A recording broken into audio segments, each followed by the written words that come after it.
Hello everyone. 28 days of magic attitude പ്രാക്ടീസിന്റെ 16ാമത്തെ ദിവസമാണ് ഇന്ന്. അപ്പൊ ഈ 15 ഡേയ്സ് ആയിട്ട് ഈ ചലഞ്ച് കണ്ടിന്യൂ ചെയ്യുന്ന എല്ലാവർക്കും ഒരു ബിഗ് കൺഗ്രാറ്റ്സ്. ബിക്കോസ് അത് വലിയൊരു ഡെസിഷൻ ആണ്. ഒരു കാര്യം സ്റ്റാർട്ട് ചെയ്യുക എന്നുള്ളത്, അത് കമ്മിറ്റ്മെന്റോട് കൂടെ നിങ്ങൾ ഇതിങ്ങനെ കൺസിസ്റ്റന്റ് ആയിട്ട് മുന്നോട്ട് കൊണ്ടുപോകുന്ന പറയുന്നത് നല്ലൊരു കാര്യം തന്നെയാണ്. അപ്പോൾ 15 ഡേയ്സും ഈ ഒരു ജേർണിയിൽ കണ്ടിന്യൂസ് ആയിട്ട് എൻ്റെ കൂടെയുള്ള എല്ലാവർക്കും I am so grateful to each one of you. അപ്പൊ 16th ഡേയിൽ നമ്മൾ എന്താ ചെയ്യാൻ പോകുന്നതെന്ന് അതിന് മുന്നേ ആയിട്ട് ഈ വീഡിയോ ആദ്യമായിട്ട് കാണുന്ന ആരെങ്കിലും ഉണ്ടെങ്കിൽ നമ്മളൊരു 28 ദിവസത്തെ മാജിക് ഗ്രാറ്റിറ്റ്യൂഡ് പ്രാക്ടീസിലാണുള്ളത്. നന്ദി പറഞ്ഞുകൊണ്ട് നമ്മുടെ ജീവിതത്തിൽ റിസൾട്ട്സുകൾ ഉണ്ടാക്കിക്കൊണ്ടിരിക്കുകയാണ്. അപ്പോൾ ഇത് നിങ്ങൾ ആദ്യമായിട്ടാണ് നിങ്ങൾ കാണുന്നതെങ്കിൽ ഫസ്റ്റ് ഡേയിലെ വീഡിയോ പോയി കണ്ട് അത് നിങ്ങൾ കാണുന്ന ആ ഡേ ഫസ്റ്റ് ഡേ കൺസിഡർ ചെയ്ത് ബാക്കി ഇത്രയും ദിവസത്തെ കാര്യങ്ങൾ നമ്മുടെ ചാനലിൽ കിടപ്പുണ്ട്. അത് അതേപോലെ കണ്ടിന്യൂ ചെയ്യുക. റിസൾട്ട്സ് ഒക്കെ കമന്റ് സെക്ഷനിൽ ഷെയർ ചെയ്യാൻ മറക്കരുത്. 16th ഡേയിൽ the miracle and magical health എന്നാണ് പറയുന്നത്. അതായത് നമ്മുടെ ഹെൽത്തിന് വേണ്ടിയിട്ടാണ് നമ്മൾ ഗ്രാറ്റിറ്റ്യൂഡ് കീപ്പ് ചെയ്യുന്നത്. അപ്പോൾ ഇതൊരു 3 സ്റ്റെപ്സിലാണ് നമ്മൾ ഇന്നത്തെ 16th ഡേ ചലഞ്ച് ചെയ്യേണ്ടത്. അപ്പൊ എല്ലാവരും നിങ്ങളുടെ ബുക്കും ചാനലൊക്കെ എടുത്ത് എഴുതിക്കോ. ഫസ്റ്റ് സ്റ്റെപ്പ് എന്ന് പറഞ്ഞാൽ, നമ്മളിപ്പം നമ്മളൊരു ഏത് പ്രായത്തിലുള്ള ആളായിക്കോട്ടെ, ഇത്രയും കാലമായിട്ട് നമ്മുടെ ജീവിതത്തിൽ ഹെൽത്ത് ഉള്ളത് കൊണ്ട്, അല്ലെങ്കിൽ നമ്മൾക്ക് ഉണ്ടായ ഒരു ആരോഗ്യത്തിന് നമ്മൾ ആദ്യം ഗ്രാറ്റിറ്റ്യൂഡ് കീപ്പ് ചെയ്യുക എന്നുള്ളതാണ്.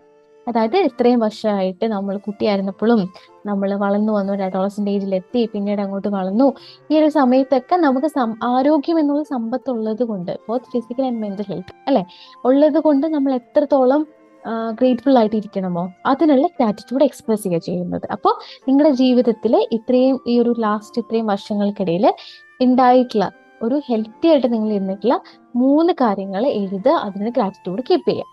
അതാണ് ചെയ്യേണ്ട ഫസ്റ്റ് സ്റ്റെപ്പ് എന്ന് പറയുന്നത്. രണ്ടാമത്തെ കാര്യം, നിങ്ങളുടെ ജീവിതത്തിൽ ഇപ്പോ അല്ലെങ്കിൽ നമ്മുടെ ബോഡിയിൽ നന്നായിട്ട് വർക്ക് ചെയ്യുന്ന കുറെ ഓർഗൻസ് ഉണ്ടാവും അല്ലെ.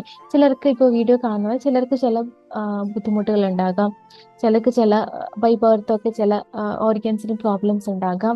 എന്നിരുന്നാലും അതെല്ലാം കൂടാതെ നമ്മുടെ ശരീരത്തിൽ കൃത്യമായി ഫങ്ഷൻസ് ചെയ്തു പോകുന്ന ഓർഗൻസും കാര്യങ്ങളൊക്കെ ഉണ്ട്. അപ്പൊ 5 കാര്യത്തിന് നന്നായിട്ട് വർക്ക് ചെയ്തുകൊണ്ടിരിക്കുന്ന 5 കാര്യത്തിന് നമ്മൾ ഗ്രാറ്റിറ്റ്യൂഡ് കീപ്പ് ചെയ്യുക. അതാണ് രണ്ടാമത് എഴുതേണ്ട കാര്യം. ഇനി മൂന്നാമത്തെ സ്റ്റെപ്പ് എന്താണെന്ന് പറഞ്ഞാൽ, ചിലപ്പോൾ ഇപ്പൊ ഏതെങ്കിലും ഒരു രീതിയിൽ, ഏതെങ്കിലും ഒരു ഹെൽത്ത് വൈസ് നിങ്ങളൊരു പ്രോബ്ലം സ്ട്രഗിൾ ചെയ്യുന്നുണ്ടാവാം. ഫോർ എക്സാമ്പിൾ, കാലിന്റെ മുട്ടിന് ഭയങ്കര വേദന, അയ്യോ നടുവിനൊക്കെ നടുവിന് വേദന, തലവേദന, പല്ലുവേദന, അങ്ങനെ എന്തെങ്കിലുമൊക്കെ വേദനകളല്ലേ ഉള്ളൂ അല്ലെ. വേദനകൾ ചോദിച്ചാൽ ചിലർക്ക് ഒരുപാട് ലിസ്റ്റ് ഉണ്ടാകും. അപ്പൊ അങ്ങനെ എന്തൊക്കെ വേദന അനുഭവിക്കുന്നുണ്ടോ അത് ആക്ച്വലി മാറാൻ വേണ്ടി നമുക്ക് ഗ്രാറ്റിറ്റ്യൂഡ് എഴുതാണ്. അപ്പൊ എങ്ങനെയെന്ന് പറഞ്ഞാൽ, അത് ഇപ്പൊ കാലിന് മുട്ടിനാണ് വേദനയെങ്കിൽ, പക്ഷെ അതിന് നമ്മൾ ഓപ്പോസിറ്റ് ആയിട്ട് ഗ്രാറ്റിറ്റ്യൂഡ് എഴുതുക. ആ പ്രോബ്ലം റിക്കവർ ചെയ്യാൻ വേണ്ടിയിട്ട്, നമ്മൾ ഇല്ലാണ്ടാക്കാൻ, റിസോൾവ് ചെയ്യാൻ വേണ്ടി നമ്മൾ ഗ്രാറ്റിറ്റ്യൂഡ് എഴുതുക. എങ്ങനെയെന്ന് പറഞ്ഞാൽ, എന്റെ ഹെൽത്തി ആയിട്ടുള്ള മുട്ടുകൾക്ക് നന്ദി എന്ന് നമുക്ക് ഗ്രാറ്റിറ്റ്യൂഡ് എഴുതാം. മനസ്സിലാവുന്നുണ്ടോ? അപ്പൊ എപ്പോഴും ഞാൻ പറയാറുണ്ട്, പ്രോബ്ലത്തിൽ ഫോക്കസ് ചെയ്യുമ്പോൾ ആ പ്രോബ്ലത്തിൽ നിന്ന് പുറത്തിറക്കാൻ നമുക്ക് പറ്റില്ല. അതിന്റെ സൊല്യൂഷനിലാണ് എപ്പോഴും ഫോക്കസ് ചെയ്യേണ്ടത്. അതേപോലെ പെയിനിൽ ഫോക്കസ് ചെയ്യുന്ന ഒരാൾക്ക് വേദനയിൽ നിന്ന് പുറത്ത് കിടന്ന സമയം ഉണ്ടാവില്ല. ഓക്കെ, അപ്പൊ നമുക്കിപ്പോ എന്തെങ്കിലും പ്രശ്നമുണ്ട്, അസുഖം ഉണ്ടെന്ന് ഡൗട്ടൊക്കെ തോന്നി നമ്മൾ അതിനെ പറ്റി കുറെ വായിക്കും, കുറെ പേരോട് ചോദിക്കും, ഡിസ്കഷൻസ് ഒക്കെ നടത്തും, ഇങ്ങനെ ഫോണിൽ സെർച്ച് ചെയ്തുകൊണ്ടൊക്കെ ഇരിക്കും. അപ്പൊ നമുക്ക് കൂടുതൽ കൂടുതൽ അതിലേക്ക് പോകും, നമുക്ക് ഇത് അസുഖമാണോ ഈ അസുഖമാണോ എന്നുള്ള തോട്ടൊക്കെ ഉള്ള ഒരുപാട് ആൾക്കാരുണ്ട് അല്ലേ. അപ്പൊ അതിനെപ്പറ്റി കൂടുതൽ ഫോക്കസ് കൊടുത്ത് തിങ്ക് ചെയ്തുകൊണ്ടിരുന്നാൽ എന്ത് പറ്റും? അത് വീണ്ടും വീണ്ടും നമ്മുടെ ലൈഫിൽ റിപ്പീറ്റ് ചെയ്തുകൊണ്ടിരിക്കും. അപ്പൊ മൂന്നാമത് നിങ്ങൾ ചെയ്യേണ്ടത്, എന്ത് കാര്യത്തിലാണ് നിങ്ങളിപ്പോ സ്ട്രഗിൾ ചെയ്തുകൊണ്ടിരിക്കുന്നത്, ആ സ്ട്രഗിളിൽ നിന്ന് പുറത്തു കടക്കാൻ നിങ്ങൾ ആഗ്രഹിക്കുന്നുണ്ടല്ലോ, അതിൽ നിന്നാണ് നമ്മൾ ഗ്രാറ്റിറ്റ്യൂഡ് എഴുതുന്നത്. അപ്പൊ കാലുമുട്ട് വേദന ഭയങ്കരമായിട്ടുണ്ടെങ്കിൽ ഹെൽത്തി ആയിട്ടുള്ള മുട്ടിന് നന്ദി എന്ന് എഴുതണം. അതേപോലെ നടുവേദനയാണെങ്കിൽ എന്നാൽ എനിക്ക് കുഴപ്പമില്ല, ആ രീതിയിൽ അതിന് ഗ്രാറ്റിറ്റ്യൂഡ് കീപ്പ് ചെയ്യണം കേട്ടോ. ഇതാണ് നിങ്ങൾ ചെയ്യേണ്ട കാര്യം. ഇനി മൂന്നാമത്തെ സ്റ്റെപ്പ് ചെയ്ത് കഴിഞ്ഞിട്ട് അതൊരു 1 മിനിറ്റ് വിഷ്വലൈസ് ചെയ്യണം. ഇപ്പൊ കാലിൽ മുട്ടിന് വേദനയുണ്ട്, എണീക്കാൻ പോലും ഇങ്ങനെ പിടിച്ചിട്ട് ഒരാളുടെ സഹായത്തോടു കൂടി എങ്ങനെയാണ് എണീക്കുന്നതെങ്കിൽ, നിങ്ങൾ വിഷ്വലൈസ് ചെയ്യുമ്പോൾ 1 മിനിറ്റ് നിങ്ങളുടെ മുട്ട് വളരെ ഹെൽത്തി ആണെന്നും കാല് വളരെ ഹെൽത്തി ആണെന്നും ആരുടെ സഹായമില്ലാതെ ചട്ടപ്പടയുന്ന ഓട്ടിച്ചാടി നടക്കാൻ നമ്മളെ കൊണ്ട് പറ്റുന്നുണ്ട് എന്നുള്ള വിഷ്വലൈസേഷൻ ചെയ്ത് അതിന് താങ്ക് യു ആറ്റിറ്റ്യൂഡ് എക്സ്പ്രസ് ചെയ്യണം. അപ്പൊ 3 ഒന്നുകൂടി പറയാം. ഒന്ന്, നമ്മുടെ ജീവിതത്തിൽ ഇത്രയും കാലം ഹെൽത്ത് ഉള്ളത് കൊണ്ട് നമ്മൾ ഹെൽത്തി ആയിട്ട് ഇരുന്നതിനുള്ള ഗ്രാറ്റിറ്റ്യൂഡ് നമ്മൾ എക്സ്പ്രസ് ചെയ്യാം. എങ്ങനെ?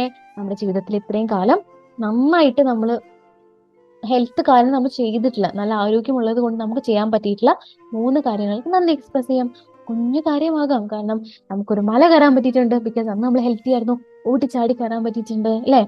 അങ്ങനെ പിന്നെ അങ്ങനെ എന്തൊക്കെയാണോ അത് ചെയ്യാൻ പറ്റിയിട്ടുള്ളത് അതിന് ഗ്രാറ്റിറ്റ്യൂഡ് എക്സ്പ്രസ് ചെയ്യാം. രണ്ടാമത്തെ കാര്യം, ഇപ്പൊ നമ്മുടെ ലൈഫിൽ നമ്മുടെ ബോഡിയിൽ വർക്കിംഗ് ആയിട്ടുള്ള ഒരു 5 കാര്യങ്ങൾക്ക് പ്രോപ്പറായിട്ട് നടന്നു പോകുന്ന 5 ഫങ്ഷൻസ്, കണ്ണ് കാണാൻ പറ്റുന്നുണ്ട്, ചെവി കേൾക്കാൻ പറ്റുന്നുണ്ട്, അല്ലേ, കൈയൊക്കെ മൂവ് ചെയ്യാൻ പറ്റുന്നുണ്ട്, കാര്യങ്ങൾ ലിഫ്റ്റ് ചെയ്തെടുക്കാൻ പറ്റുന്നുണ്ട്, നടക്കാൻ പറ്റുന്നുണ്ട്, ചാടാൻ പറ്റുന്നുണ്ട്, അങ്ങനെ 5 കാര്യങ്ങൾ എന്താണ് അത് എഴുതിയിട്ട് അതിന് ഗ്രാറ്റിറ്റ്യൂഡ് താങ്ക് യു എക്സ്പ്രസ് ചെയ്യാം.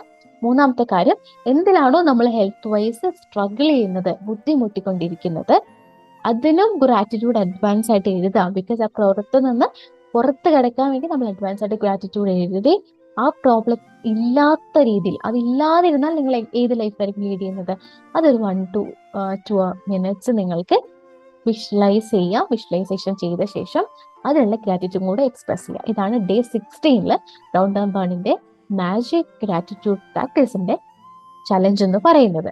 ഇത് കൂടാതെ നമ്മൾ 1 to 28 days കണ്ടിന്യൂ ചെയ്ത് വരുന്ന 2 പ്രാക്ടീസ് എന്താണ് പറഞ്ഞ എല്ലാവരും? ഒന്ന്, രാവിലെ എണീക്കുമ്പോൾ ലൈഫിൽ ഉണ്ടായിട്ടുള്ള 10 കാര്യങ്ങൾക്ക് ബ്ലെസ്സിങ്സ് കൗണ്ട് ചെയ്തിട്ട് അത് ചെവി കേൾക്കി ഉറക്ക വായിച്ചിട്ട് സേ താങ്ക് യു പറയണം.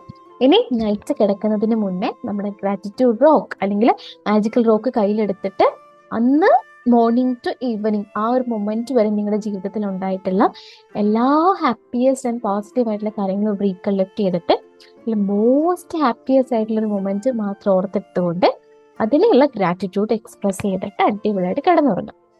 അപ്പൊ ഈ 16th ഡേയിലെ ചലഞ്ച് ക്ലിയർ ആണ്, ക്ലാരിറ്റി ഉണ്ടായി ഞാൻ വിശ്വസിക്കുന്നു. ആദ്യമായിട്ട് കാണുന്നവർക്ക് വേണ്ടി Santosh, psychologist and money manifestation coach and ho'oponopono healer. എനിക്കൊരു പ്രൈവറ്റ് വാട്സ്ആപ്പ് കമ്മ്യൂണിറ്റി ഉണ്ട്. ആ കമ്മ്യൂണിറ്റിയിലേക്ക് നിങ്ങൾക്ക് വന്നാൽ എല്ലാ ചൊവ്വ വെള്ളി ദിവസങ്ങളിൽ ഫ്രീ ആയിട്ട് 2 മണിക്ക് ലോ ഓഫ് അട്രാക്ഷന്റെയും മാനിഫെസ്റ്റേഷൻസിന്റെ ഒക്കെ ഫ്രീ ക്ലാസ്സുകൾ നിങ്ങൾക്ക് കിട്ടുന്നുണ്ടാകാം. അപ്പൊ ആ കമ്മ്യൂണിറ്റിയിൽ ജോയിൻ ചെയ്യണം. എന്നുമായിട്ട് നിങ്ങൾക്ക് എന്തെങ്കിലും സംസാരിക്കണം, ഇതെല്ലാം നമ്മുടെ ഗ്രാറ്റിറ്റ്യൂഡിൽ ചെയ്യുന്ന ആളാണ്, നമ്മുടെ എക്സ്പീരിയൻസ് ഷെയർ ചെയ്യണം ഒക്കെ ഉണ്ടെന്നുണ്ടെങ്കിൽ ആ ലിങ്ക് ഡിസ്ക്രിപ്ഷനിൽ ഉണ്ടാവും. അതുവഴി നമ്മുടെ കമ്മ്യൂണിറ്റിയിലേക്ക് വരാം. ആ ഒരു അവിടെ ടച്ചിലുണ്ടാവുക എന്നുള്ളതാണ് കേട്ടോ. അപ്പൊ ഈ വീഡിയോ കേട്ടുകൊണ്ടിരുന്നതിന് ക്ഷമയോടെ ഞാൻ പറയുന്ന ഒക്കെ നിങ്ങൾ എടുത്ത് അതിന്റെ സീരിയസ്നെസ്സോട് കൂടെ കൺസിസ്റ്റന്റ് ആയിട്ട് ആക്ഷൻസ് എടുത്ത് ലൈഫിൽ വലിയ ചേഞ്ചസ് ഉണ്ടായിക്കൊണ്ടിരിക്കുന്ന എല്ലാവരോടും ഒരുപാട് നന്ദിയും സ്നേഹവും ഒക്കെ ഞാൻ അറിയിക്കുകയാണ്. നിങ്ങളെല്ലാവരും വീഡിയോ കണ്ടുകൊണ്ടിരിക്കുന്ന ഓരോരുത്തരുടെ ജീവിതത്തിലേക്ക് നിങ്ങൾ ആഗ്രഹിക്കുന്ന വ്യക്തികളും സാഹചര്യങ്ങളും സമ്പത്തും ഒക്കെ യൂണിവേഴ്സും ദൈവം ഒക്കെ കൊണ്ടു തരട്ടെ എന്ന് ഞാൻ ആത്മാർത്ഥമായിട്ട് ആഗ്രഹിക്കുന്നു, മാനിഫെസ്റ്റ് ചെയ്യുന്നു കേട്ടോ. അപ്പോൾ സബ്സ്ക്രൈബ് ചെയ്യാത്തവർ സബ്സ്ക്രിപ്ഷനും കൂടെ സബ്സ്ക്രൈബ് ബട്ടണും കൂടെ ക്ലിക്ക് ചെയ്ത് ബെല്ലൈക്കൺ എനേബിൾ ചെയ്യുക. നെക്സ്റ്റ് വീഡിയോ അപ്ലോഡ് ചെയ്യുമ്പോൾ കാണാൻ പറ്റും കേട്ടോ. അപ്പൊ അടുത്ത 17th ഡേ ചലഞ്ചായിട്ട് നമുക്ക് വേഗം വരാം. ബൈ.